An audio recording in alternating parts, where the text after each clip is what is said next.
आपको बताते चले कि बॉर्डर पर रहने वाले किसानों को खासी परेशानियों का सामना करना पड़ रहा है, क्योंकि जिस तरह से धान की फसल लगाने का समय शुरू हो चुका है, किसान धान की फसल लगा रहा है, लेकिन फसल लगाने के लिए ना तो बिजली की पर्याप्त सप्लाई मिल पा रही है और ना ही पानी इनको मिल पा रहा है खेती के लिए, जिसके चलते जो धान की फसल है वो किसान नहीं लगा पा रहा। अगर कहीं लग गई है फसल तो वो शुरुआत में ही खराब होना शुरू हो चुकी है, जिसके चलते किसानों के अंदर काफी रोष देखा जा रहा है और किसानों ने ठाना कि आज वो प्रदर्शन करेंगे। जिसके चलते प्रदर्शन करने की कोशिश तो इनकी तरफ से की गई, लेकिन डीसी सांबा अभिषेक शर्मा जी को जब ये उनके संज्ञान में बातें आई तो उसके बाद उन्होंने किसानों से बात की। किसान जिला हेडक्वार्टर सांबा पहुंचे और एक लंबी मीटिंग जो वो किसानों के साथ ली गई है और ये आश्वासन दिया गया है कि जल्द ही ये जो बिजली की समस्या है इसको ठीक किया जाएगा और पानी जो है वो खेतों तक पहुंचेगा, जिसको लेकर आज एक आश्वासन प्रशासनिक अधिकारियों को यानी डीसी सांबा अभिषेक शर्मा जी का किसानों को मिला है।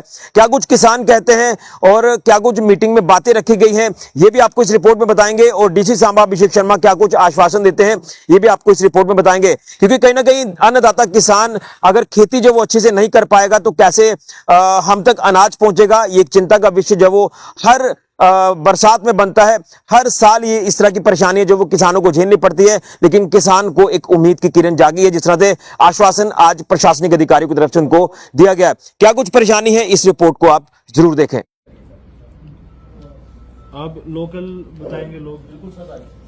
सर 8 घंटे में 4 घंटे भी लाइट सही ढंग से नहीं चली है, 2 घंटे रही है। पिछली दफा भी इन्होंने सर बदतमीजी की थी। आपके पास एविडेंस है? हमारे रामकोट को फीड करते हैं, that is called Ravi Tawi. ये एक ही नहर है। इसके साथ साथ हम ये करते हैं कि जो इंडस्ट्री अगर एरिया को सब्सिडाइज कर रही है गवर्नमेंट, तो हमें एग्रीकल्चर जो हमारे जलते हैं, तो अगर इस पे ध्यान दिया जाए और इसमें हमने रेजोल्यूशन लिखा कि वी आर प्राउड, जो जिम्मेदार है हमने मटेरियल की डिजाइन रहती है उसमें वो सारी चीजें बेसिकली सारे प्रोसेस के थ्रू चलती है। प्रोसेस है बेसिकली पहले तो वो अपनी उस चीज पे हाईलाइट करिए कि कितने घंटे का शेड्यूल कटे और कितने घंटे का अनशेड्यूल कटे, वो बताइए। What is the schedule in Ramgarh?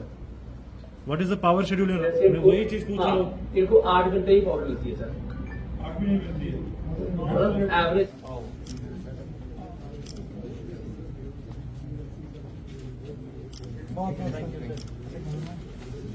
तो देखिए, आपको मालूम है कि अभी किसान का जो सीजन एग्रीकल्चर का चल रहा है उसमें धान की फसल इस टाइम लगी है और धान की फसल हम सबको मालूम है कि पानी की रिक्वायरमेंट ज़्यादा रहती है। इसी के रिगार्डिंग जो मैक्सिमम सोर्स ऑफ इरिगेशन था वो क्योंकि ट्यूबवेल बेस्ड रहता है और उसमें बिजली के ऊपर निर्भरता रहती है और फार्मर्स का कुछ दिनों से इस बिजली की इंटरप्टेड पावर सप्लाई नहीं मिल पाने के कारण वो डेपुटेशन जो है आज मेरे से मिला और सभी बिजली डिपार्टमेंट के जितने भी विंग्स हैं, चाहे वो ट्रांसमिशन, डिस्ट्रीब्यूशन, हमारा एसटीडी विंग है, सभी की साथ बैठक करके और इनफैक्ट एक जो हमारा ट्यूबवेल इरिगेशन, कैनाल इरिगेशन, जितने भी महकमे हैं सबको आज क्लियर जो है हिदायत दी गई हैं और एक शेड्यूल जो है फिक्स किया गया है ताकि किसानों को इस सीजन में पानी का प्रॉब्लम ना आए और बिजली का प्रॉब्लम ना आए।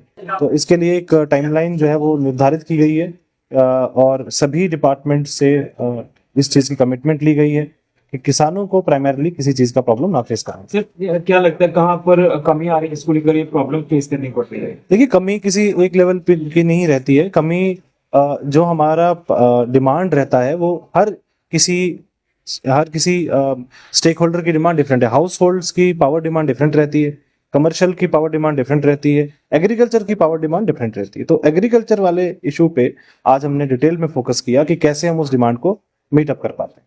धन्यवाद सर। ये काम हो जाना हो, जिस तरीके से डीसी साहब ने हमें आज यहाँ डील किया है, काम ना भी होंगे दिल खुश हो गया है। बात यह है कि हमारी प्रॉब्लम है बिजली की, ग्रिड स्टेशन कमजोर है, आगे रिसीविंग स्टेशन 11 ज्यादा है। तो एक तो हमारा ललियाना का इसको अपग्रेड के लिए कहा है, रामगढ़ के लिए 10 MBA मतलब 100 MBA का कहा भाई नया लगे और इसके साथ साथ नहरों में पानी आ जाए, जो D9 रावी तभी इसमें पानी आ जाए तो जो हमारा लेवल भी बढ़ेगा, बिजली भी जो कम है इसकी भी आपूर्ति हो पाएगी। इसके साथ साथ जो स्टाफ कम है उन्होंने कहा भाई हम सरकार से ही बात करते हैं, कंट्रेक्चुअल बेसिस पे वो रख लें। हमने एक बड़ा भारी आज जो रैली निकाली थी ट्रैक्टरों की, डीसी सर ने कहा कि अमरनाथ की यात्रा चली है, सिक्योरिटी पर्पज भी के लिए भी आप इसको ड्रॉप करो, सीधे मेरे पास आ जाओ। और मुझे यूँ लगता है कि मैंने जिंदगी भर पहली बार ऐसा लिया कि इतनी लेंथी इन थर्ड वे जो यहाँ डिस्कशन हुई है, एक एक सवाल की एक एक ऑफिसर कंसर्न के साथ, वो शायद हम मतलब कि ऐसी कहीं नहीं मिलती। तो मुझे पूरा विश्वास है, हमारा पूरा किसान, मेरे जो भाई हैं, मैं प्रधान हूँ वार्ड किसान का यूनियन का, हम बहुत अति धन्यवादी हैं। आपका भी धन्यवादी है जो हमारी समय समय पर प्रॉब्लम है जो छोटी से छोटी सुनते हैं, उसको हल करने के लिए आगे अथॉरिटीज को पहुंचाते हैं। धन्यवाद। जय हिंद।